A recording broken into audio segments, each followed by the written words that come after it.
Hey Vision Chasers, it's Dr. Byrd here. Let's take, for example, a contractor. A contractor agrees to construct a building for a client on a Monday. Now that contractor does not immediately turn around on the following Tuesday and begin to construct the building. Definitely doesn't work like that. You see, there's a lot of things that have to be taken into consideration when constructing a building. There's, what kinds of materials are going to be used, what's the code for that specific area where this building is going to be built. Additionally, there's how many workers are going to be necessary in order to construct this building.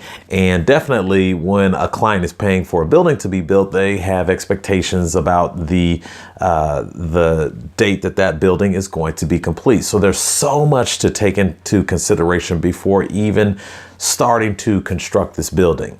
As a matter of fact, most buildings start out as a thought, and then the thought ends up on paper, and the paper represents all the things that are necessary in order to construct the building.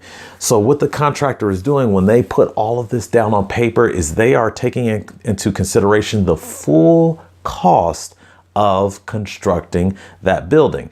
And that's how they determine how much they are going to charge the client in order to construct the building. That's how it works.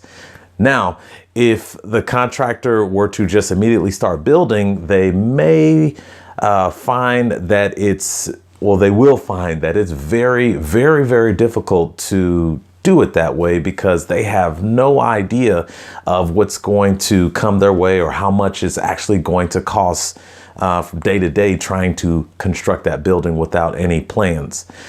And so I want you to think of yourself, in life and as a student, because this same principle applies. It is important to count the cost. No matter what goal you're going to set in your life, it's important to sit down and get an understanding of exactly what you are going to have to do, what skills, what tools, what people in your life you are going to need in order to make that happen. Let's take, for example, you want to get a 3.5 GPA next semester.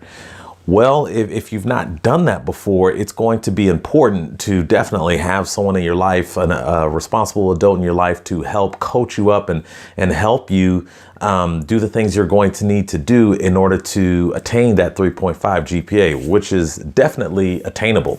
Here's some other things that you're going to need before you start to go out to accomplish that goal. You're going to need to work hard. You're going to need to study. You're going to need to go to class on time. So what I'm saying is, just like the contractor has to look at those things before they start building the building, you're going to have an understanding of what's going to be required of you.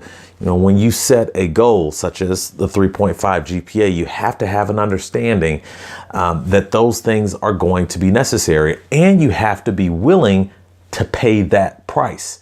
Because as we all know, the price of success is pretty high, but I guarantee you that it is something that is just very, very rewarding in the end. So think about that, count the cost, and until we meet again, please keep chasing the vision.